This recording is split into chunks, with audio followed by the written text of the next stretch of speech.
Okay, so I have seen your assignments, what you have submitted for plotting log likelihood function.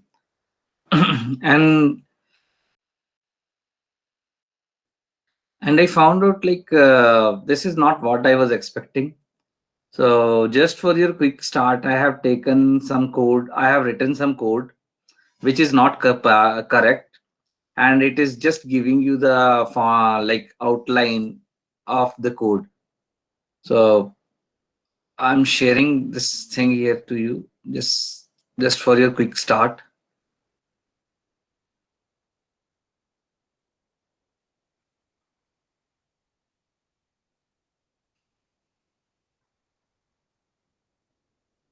Can you see this, guys? Yes, sir. Yes, sir. What you can see here? So Your GitHub. GitHub. Right. So I have shared that this is my repository here. I have created for machine learning 2021, and you can find it under the name of Arun Thakur. This is the page like which I have started, and I will be giving some assignments, partial assignments or full assignments here. So for this, like you can just click it open in Colab, and for you this there will be a local copy open for you, and you can just update it and save it for yourself, right? So this is like exactly what I want you to correct it. So there is like first I have taken a data set. So as I said that mu and sigma is 5 and 1. Then I draw 10 samples out of it, right? Once I draw 10 samples, then I have to form a log likelihood function, right? So then you need to calculate the likelihood function. Then you calculate the probability of each of each point, right? Using your mean. So right now I have used original mean, MU, and I'm calculating the probability. What is a probability of X? So there are 10X, right? I have taken 10 random samples from it. So for each X, I will be calculating a probability. This is the probability. Then I will multiply all those probability. This is my likelihood function. You need to see very carefully, like, is there any catch here, or this, is it correct or not? Then you are printing it, this log likelihood. This is just a likelihood, right? Then you need to take a log likelihood function. So log likelihood function, and you just take a log of it, right? Then I said this is how you calculate a likelihood. But I said that you need to find out a likelihood function with different means, right? So here I have used original mean. So rather than using original mean, I don't know what was my actual mean, where I have taken a data set. So I will forget now that the original mean was 5. So I thought that mean lies between 0 to 10, right? And there are 50 means that I have taken. So from the 0 to 10 mean, there are 50 means that I have taken, and they are like equally spaced between 0 to 10. What I do then, I will run for loop over this 50 means, and I will take first mean and calculate the probability, log likelihood. And I will calculate the likelihood probability and save it. Then take the second mean, calculate the likelihood and save it. Likewise, I will save it, and this is my final log probabilities for every mean. So the dimension of this probability will be 50, right? Because there are 50 means, and for every mean I have calculated the likelihood function. So there is the dimension will be 50 by 1. Then I'm plotting it, right? So you need to just correct it. If you see anything like a catch, I want you to just do it. What you have done, maybe like I have quickly gone through it. So it is not continuous in a space, right? I got it that it is scattered, like somehow, but you have taken 0, 2, 4, 6, 8. No, likelihood function is like continuous in space. I have taken every parameter between 0 to 1, and they are so close that it seems to be continuous here, right? So you got this point, or are there any questions here?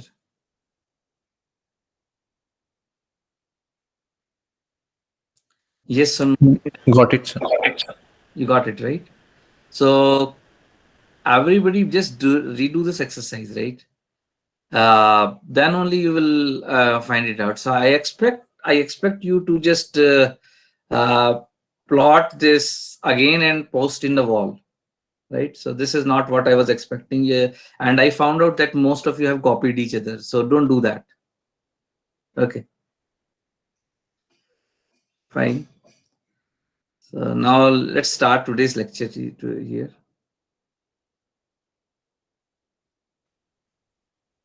And before starting, do you have any question?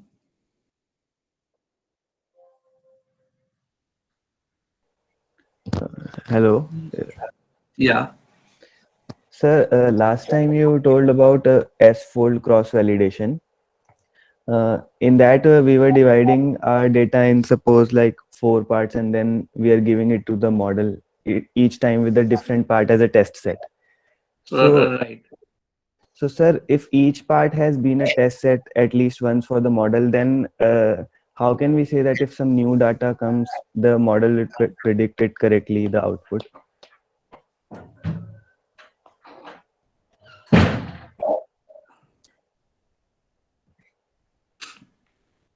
Just a minute.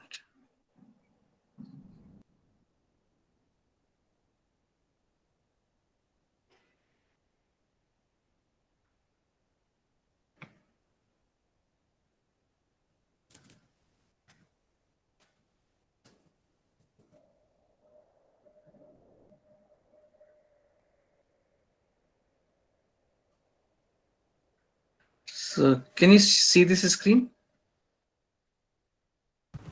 Yes, sir. Okay, Yes, sir. fine. So you are asking this question somewhere, right? Yes, sir. Okay, so can you repeat your question? Yes, sir. Sir, like in the S-fold cross validation, like we are dividing, suppose in this example, we are dividing our whole data set into 4 parts, right? And Hmm. then we are giving it to our model. Each time we are choosing different part as a test set. Right. So if each part we are giving it as a test set for the model, then model will be tuned according to it, right? So if a new data from not from this from other part, if new data if we feed to our model, then it will predict the output correctly. How can we say that? No, we never can say when we can never say that, right? So this is a machine learning thing. So generalization is the ultimate point that we want to achieve in the by doing this all this stuff. So generalization means when some unseen thing comes to you, you should be sure enough, right? You should be certain enough. You should be probabilistically correct enough that when this unseen things comes, you should be guessing it right, right? And there is Yes. nobody that can come to you and tell you that this is right actually. So there is some probabilistic guarantees that you need that once you that unseen things comes, that should be 80% correct or 40% correct. So that is still I have to take that lecture on that. But I hear ASCO4 cross validation says that if you take a data set and split it in 70 and 30, then 30% data can never be used for training. So in you can mute yourself. Now I'm explaining. So in that case, like 30% data can never be used for training. To avoid that, what we do, we can still use 100% data and still get the effect of training testing by doing this S-fold cross validation. So don't get confused by that thing, like we are going to approximate or guess correctly by using S-fold. No, that is a different thing. So I will take some theoretical lecture which will bound the learning guarantees that what is the bounds that we can going to learn. So it is bit complexity wise stuff. So I am going to take it like after 7-8 lectures. Right? Any other Okay, question? sir. Any other question? Okay, so then we have said that we were talking about on curves of dimensionality. So just a quick recap. What I was saying that there is a cross point available here, and you want to find it out. What is the correct label of this cross? So there are three different labels available: blue, red, and green. So what you can do now, you can come up with some generalized algorithm, and this generalized algorithm says that just divide this whole space into some blocks. So you just divide this whole space using this some grid format, and you are dividing it. So you are dividing it like this. Now what you do, wherever this cross falls in whatever the space, subspace, you just count the number of labels in that subspace, and you just say that whatever the majority is available. So here in this subspace, or in this in this subsquare, only red are available in majority. So you say that because reds are available in majority, so cross belongs to this one, red one, right? This is fine, but what if I have a data, same data, but now you grow in dimension. So let's say I have these 100 points were there, right? There were 100 points, and you have divided your 100 points into this 2-dimension grid, assuming that the data was 2-dimension. But let's say now somebody says, oh no, this data was of 3-dimension actually, and I have just plotted for 2-dimension. So this is 1-dimension, 2-dimension, and I have just ignored 3rd-dimension for now, right? And I have plotted only for 2-dimension. So this data is plotted for 2-dimension. Now, if some says, no, I don't feel happy, I would just want to take 3rd-dimension as well. And then you do the same exercise. If you consider the 3rd-dimension, what will happen? If on 3rd-dimension, you just try to see the things here. So there are 2 points which are very near, right? There are 2 points which are very near, because you have only taken 2 dimensions. These 2 dimensions you have taken here, but never taken the 3rd dimensions. But now you think that I have to take 3rd dimension as well. So the moment you introduce 3rd dimension here, so let's say for this point, the 3rd dimension was 1, and for this point, the 3rd dimension was 1000, right? So the 3rd dimension was 1000. So can you imagine this first point comes here, and the second points will come somewhere here, right? So do you still feel that these points fall into this same square? Quickly, can you answer that? No, sir. No, right? Sir. Exactly. So this is a quick short visualization, which may be very rough, but still, like once you introduce the dimensions, 3rd dimension, 4th dimension, 5th dimension, the concept of your approximately near will going to drastically change, right? And it depends upon your new introduced dimensions. So what exactly it means to say that the moment you increase in space or in dimensions, the data which you feel that had enough may not be enough now, and you have to take some minimum number of sets in that subspace so that you can actually take a right decision. So I had introduced you to the concept of this curse of dimensionality in terms of data requirement. For an example, for each subspace, you need 3 dimensions to take a decision, 3 space samples to take a decision. If you are in 1 dimension, you need only 12 points, right? Then I said, if you were in 2 dimension, then how many points you need to take? There are 9 columns, and each column, there are 9 squares, and each square needs 3 samples. So it is 9 3 is 27, right? So here you need 27 samples. Here you need 12 samples. And how many you need here in 3 dimension? If each square need to have 3 samples? 27 into 3. 27 into 3. And you can see here they can grow, they are growing exponentially into the power, right? So it means if you had only 12 points, 12 samples, then you could have taken a right decisions or approximately right decisions. But for the same 12 points, if the dimensions are 3, then you can imagine how sparse your things will be, because there are 27 squares available here, and in 27 squares, even 12 points, you cannot fit one, even you cannot put 1 point in 1 square, because there are 27 squares available, right? So in each square, you need 3 samples. So this 12 points is very, very less and very, very sparse if you are actually doing the same algorithm in 3 dimensions. So in short, you can say that these 12 samples are good enough for 1 dimension, but they are not at all good for 3 dimensions or even for 2 dimensions, right? Because taking a decision, you need some samples in each square, and if you don't have any sample in a square, then how you will take the decision there? So this is just a small intuitive example how curse of dimensionality change your intuition when you just when you switch to the higher dimensions. Then I had taken an example in terms of logistic regression, linear regression. I said that because we grow in the coefficients and coefficients grow in this proportion d to the power m. I have just discussed it in previous class. You just go through the that lecture.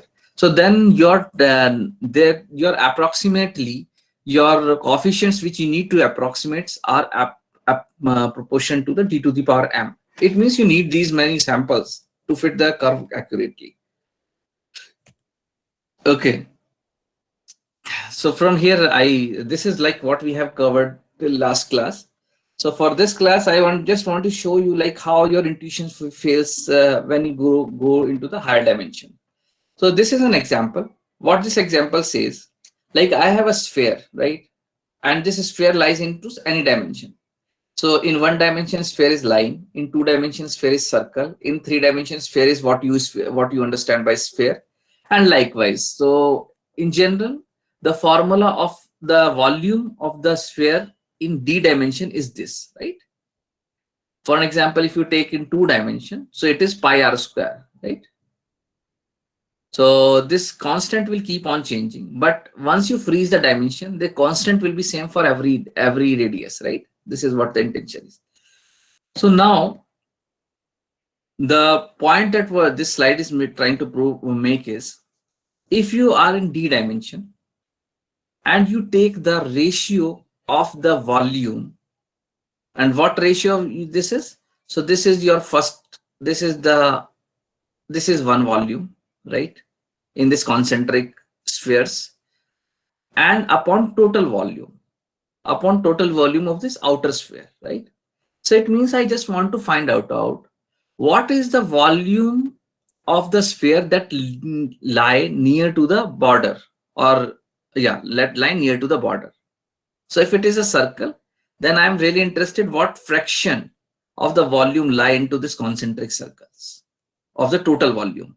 If it is a football kind of thing, that I'm really interested what is the volume that lie near to the football bladder out at the outer surface, right? And it depends how much margin you are taking. So this is a parameter here. So I can take concentric circles, I can expand this this margin bigger and bigger, right? So do you understand this formulation? So if you take epsilon equals to 1, right? If you take this as 1, it means you are talking about what? You are talking about the whole volume of a circle. Because this epsilon, if you grow to 1, then you are just minimizing your inner sphere to 0. And you are just saying that what is the total volume upon a total volume? It is 1 only, right? Can you quickly write yes or no if you have understood the construction of the problem? So we are really interested in knowing the fraction of a volume that lies near to the surface. So slight doubt, sir. How are we having volume in one-dimensional objects? So it is a generalized thing. So exactly volume means you can just ignore for that now. Oh, That is like a conceptual thing. So you can just imagine it to higher dimensions. So volume means area there, right? So let it I don't want to get into that because it leaves the intuition of that what I want to make the point here. So any other question regarding that formulation of a problem? So we are really interested in the fraction of volume that lie near to the surface of the sphere. So here, if you're clear with it, right? So here, what this slide says, if you are in dimension 1, right? If you are in one dimension, so this is your sphere, right, of radius 1. So if you are taking epsilon 0.1, right, then the volume of fraction will be 0.1 upon 1, right? Because it is a radius 1. So let's say the length will be 1 here, and you take epsilon 0.1, right? So the fraction will be linearly growing here, right? So if you take dimension 2, right? So this is somewhat non-linear now. And if you're in 20 dimension, can anybody make a point what this 20 dimension says? I would really appreciate that if somebody makes a point. What this 20 dimension says here. So my epsilon is this, right? My epsilon is this here. What this 20 dimensions try to say that? And this is blue curve is nothing but it's a fraction. It's a fraction of this concentric circle over the whole volume, or concentric sphere over the whole sphere, right? So I have simplified it this way. Can anybody make a point like what this 20 dimensions try to say here? Anybody?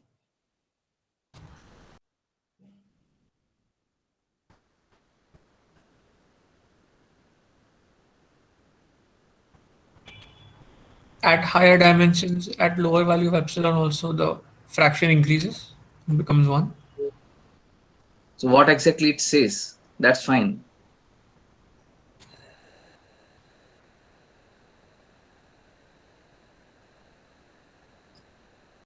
After a certain point of the epsilon value, there is no increase in the fraction of that volume.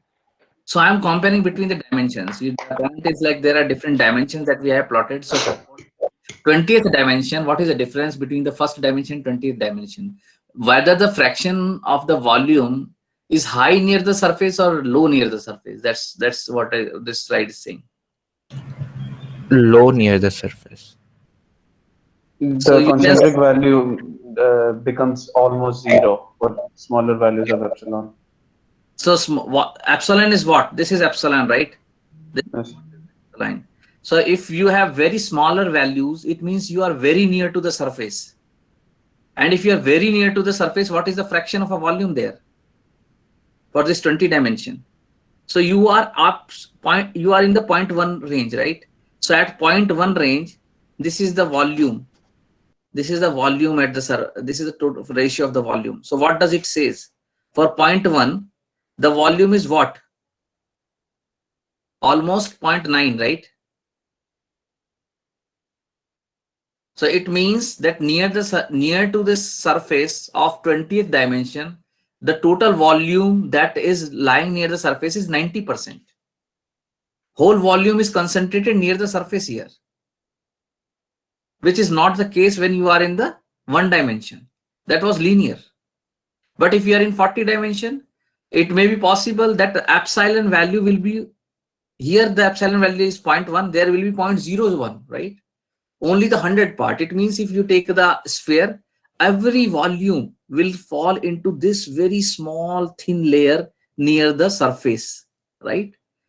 Where every volume of this hypersphere in 40 dimension will fall into this. So it means that the concentration of a volume will be very, very high near the surface. So this is like why I'm saying it, because the intuition will drastically get fade. It may be possible that even you may not be understanding this point and visualize this point, and it is quite obvious, not your fault. So you just think over it. And what this slide says that when you take the volumes ratio of a volume near the surface, it gets higher and higher in density for the higher dimensions. Right? For this Gaussian dimensions, like for an example, you are doing some Gaussian, you are seeing some Gaussian distribution. So for Gaussian distribution also, let's say you are in 1 dimension, and this is my mean. So you say that my most of the point will fall here, right? Near to the mean, and the density will be slowing, getting degraded or getting less when you walk away from the mean. So if you plot your density in terms of a radius from the center, the density will be like this. It will go slowly down until infinity, it will reach 0, right? But for 2 dimensions, if you are if in 2 dimension, the density the concentration of density will not exactly at the center. It will be here in this concentric range. So this will be here in this concentric range, right? And if you go to 20 dimensions, so I don't know how to draw that 20 dimensions, but intuitively it says that if you are in 20 dimensions, right? Let's say this is some 20 dimensions, and you draw some hypersphere, then you have to walk some 20 miles away from the center to find out the peak of the density, and then it will degrade to 0 from there. So the curse of dimensionality, that what you have in your what the intuitions you have in your lower dimension may not apply to the higher dimensions. So these are the few examples which is trying to make a point, and you should be like when you do that when you run some algorithms for higher dimension, you should all these things in your head, so not to fall for these things. And if you just try to address this issue, then your decision will be a bit accurate in that is these high dimensions, right? So for this, now I want to go for the another simple concept that is known as decision theory. What decision theory says that, let's say you are in some two-dimension space, and this two-dimension space, there are two classes. One is circle, and the others are crosses, right? Other are crosses. So you want to find out a decision boundary, which will give you the minimum error or minimum mistakes. So here you can see there are a lot of decision boundaries which you can make, which can give you 0 errors. This is one decision boundary, this is second decision boundary, third decision boundary. The problem comes when the data is not idealistic and which is actually available in the real world. So if there is an overlapping between classes, right? So if there is overlapping between classes and there are some circles available, right? If there are some circles available and there are some crosses available, and they are not actually linearly separable, right? So there is some overlapping available. So you can't find out a decision boundary here. So then you have to take a decision boundary which can minimize your error. If you draw a decision boundary here, then there will be some error. If you draw some decision boundary here, still there is error. If you draw a decision boundary, there are some error. Still there are some errors. So if you compare among 3 errors, E1, E2, E3, which decision boundary is giving less, you choose that one. So that's all things comes under the decision theory. So in continuous space, what it says that because of the overlapping of the distributions or densities between these two classes, you need to minimize. So you need to minimize this integration. What this integration says, that if you are in some space, let's say for 2 dimension, you take a decision boundary. At one side, you say region 1, which says that all points fall into this region 1 belongs to class 1. And you say the other side is region 2. So all points fall into this region belongs to class 2. So you want to minimize the error, and you want to minimize the error by what? By this integral. So you want to minimize each of the terms separately. And when you minimize each of the terms separately, then the decision boundary which you will get is the actual optimal decision boundary. So let's see and concentrate on this one integral, and then things will fall into a line for you. So I say that this is a region 1. This term is for region 1, right? And in region 1, if you have some probability to predict for class 2, then this is actually error, right? Because you say that for this side, I will always say that my point will belong to class 1. But if there is some probability of belongingness to class 2 also, then you are making that error here. So just to make a concrete example, let's say I have a X. This X has a 80% probability belonging to class 1, and this X has a 0.20 probability belonging to class 2. Because you have made a decision boundary here, this decision boundary says that everything belongs to class 1 to this side. When you see this point, you just label it as class 1 because decision boundary says that. But there is a 20% probability of belongingness to class 2 also, which you have ignored it. So this is an error on this point, right? So in that case, you want to minimize these errors, and you have to draw this decision boundary such that these two integrations will have a minimum values. If you see this separate value, if you see this term separately, you can write into a chain rule, right? So what chain rule says? Probability of x, probability of ck given x, right? Ck can be 1 or 2. So this probability of px comes common into both terms. So you just ignore it. So it means you want to minimize this probability of taking a wrong decision. Or in other word, if you want to minimize the whole integral, you say that I will always decide on x, which is having a higher probability of a class. It will eventually minimize this term, right? So what Bayesian theorem says that if you have a x point and it belongs to some k classes, you always label this point to the probability which is to the class which is having the highest probability.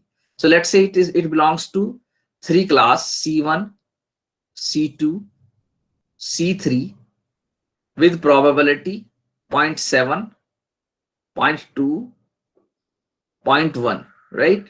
Now you want to label this point which is having these probability 0.7, 0.2, 0.1 for these 3 classes. So the optimal decision is you just label it for 0.7 and you say this point belongs to class 1, not to C2 and C3, right? I hope this is very intuitive and simple. Yes, sir.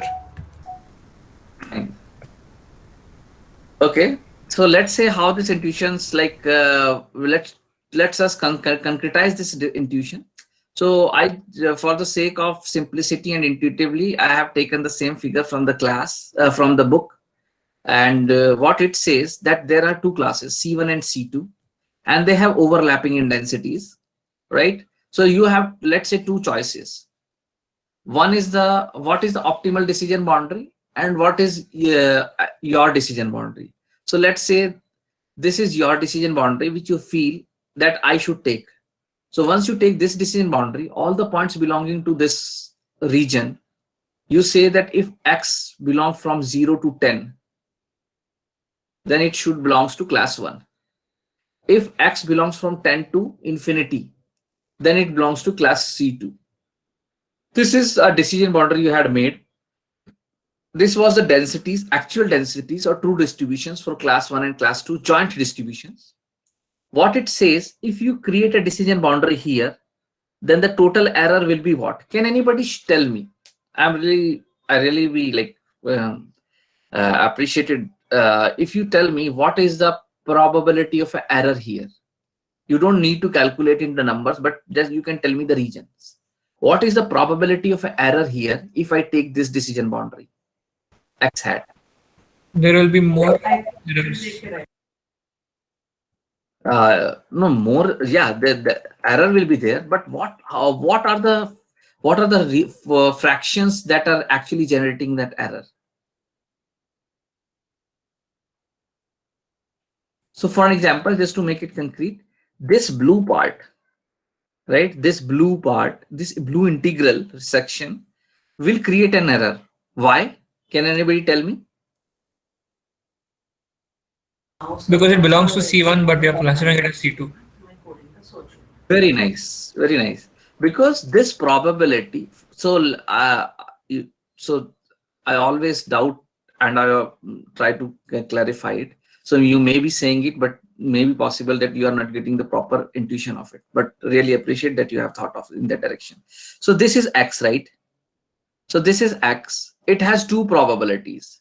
One probability belonging to C1 and the other probability belonging to C2, right? Now, because you say that this region is R2, so you are saying that this point belongs to a class 2. But still, there is a probability of this X that it belongs to class C1, right? So with this probability, you are making an error. And for this X, this is an error. For this X, this is an error. And if you integrate all these blue points, so you are making an error because all these probability says that these x belongs to class 1, but you are because of your decision boundary, you are labeling them as class 2. So this is the integral of an error where you are labeling your x to C2, but they belongs to some probability to C1. That's fine. Can anybody tell me whether green region will also giving me some error or not? Yes, it'll give more error because the red wala region has more likely chances of being in the R2 region. Uh, let's ignore red region right now, and the green region will give you the error for the same region which I have explained for the blue one, right? Because this green one is a proper. Am I right? Yes, sir.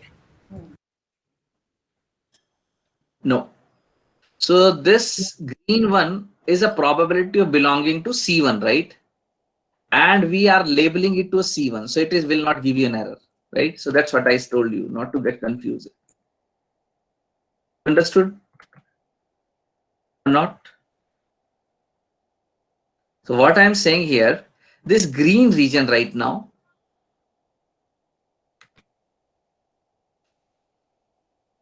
this region is for R1, right? And I classify every X to C1. So if I get an X, I classify it to a C1. So this is a probability that I class it to C1. So I'm classifying it, not a problem. So it is not an error, but the error is because of this probability. Because this X also belongs to some C2 and I'm not classifying it to C2. So the error here will be, what can anybody tell me? The error here for this decision boundary, what will be the error? The red part, the red region. Can you repeat it again? The red region, the red region. Red region. So I will try to explain and clarify you. Maybe you are intuitively correct. Let's see like how it will be, how you will be more intuitive and approximately clear, correct. So this red wala region is not that region actually. This red wala region, what you're saying, it is, you have to count it from here to here, right? Can you talk to me while I am explaining? Yes, sir.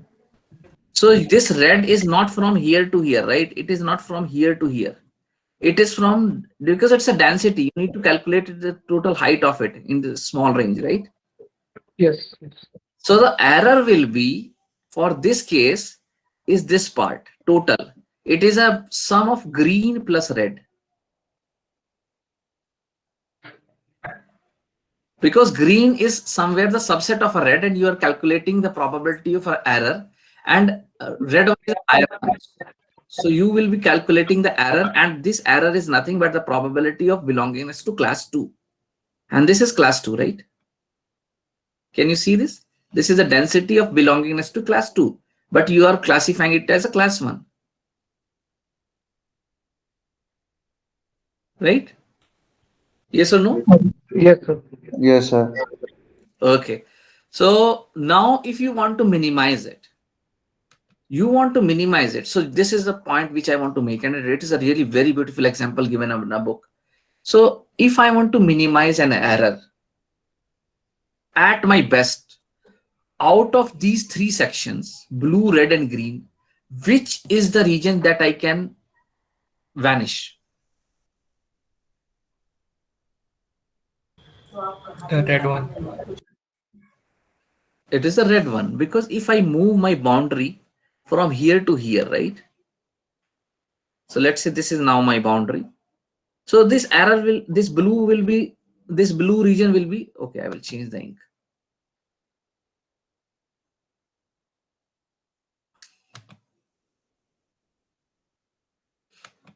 So if my boundary will be here, right? So then the blue region will be now what? This blue region will be extended to this field, this now, right? Because I am saying that this region belongs to class 2 and this is still a probability belonging to class 1. So my blue region will be extended here, right? And my green region will be the same.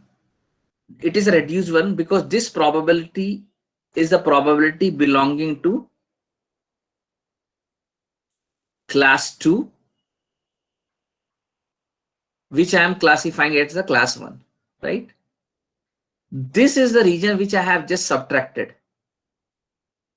So at the max, I can subtract and vanish my red region, but these blue and green will be somewhere overlapping and they will be just changing the role, but they will be stay in the error. So this is the optimal decision boundary x0, where my blue region will be get extended till here, right? So this is the probability of belongingness to class 1, which is I'm classifying as class 2. And this region is actually a probability of belongingness to class C2, which I'm classifying as C1. But this red one, it was a probability of belonging to C2, and I'm classifying it now as a C2, right? So the in decision boundary, this is like what you need to minimize. So you always choose the maximum. You always classify a point for the probabilities for the class which is having a maximum probability out of the k probabilities, in short, right? So, okay, this is the same theory what I have said in the different terms. You just go read it and you will get it. Okay. So now the one important concept is this is what I have classified as an error, right? So can anybody tell me which is optimal decision boundary among 1 and 2? So this is my 1, this is my 2. Which one is having optimal decision boundary? 1. Anybody else? Can you type it? Yeah. So 1 is having an optimal decision boundary. Very nice. So because you can say the area which is creating an error is reduced here. So this is a total area which is creating an error, right? Which is resulting into an error. And this area is minimized here. And this area cannot be minimized further. Do you understand this point? In figure 1, I cannot reduce this area further by moving my decision boundary. Yes or no? Yes, sir. Yes, sir. Right. So this is known as, this is an irreducible error. How good your algorithm is in the world, how best you are doing, you cannot minimize this error. Whether you are doing deep learning, machine learning, support vector machine, any algorithm you take it, this is an irreducible error. Whatever you do, you cannot minimize it because it is inherently available in that character of a data set, right? So somebody can ask you like, is it possible to create algorithm which will always give you a right answer? No. If the classes are overlapping, you cannot do it. And this is an example of irreducible error. Understood? Okay. Yes. Yes, sir. Very nice. Okay, so now I want to introduce the concept of expected loss, which is a bit theoretical, but I want to give it to you in terms of like some concrete example. And I feel I have a less time here, so I will start it tomorrow. Till then, we can talk about my assignment. So have you understood like what the assignment I have given to you guys? Can I expect this correction by Wednesday or by tomorrow? Yes. Wednesday is fine. Wednesday is fine.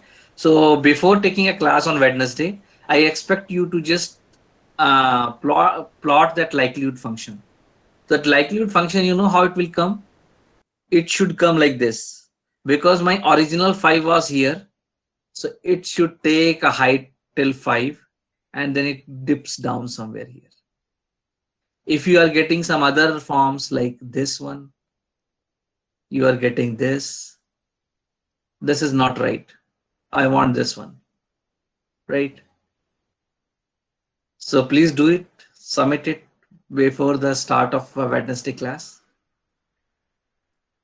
You drop your attendance. Thank you very much.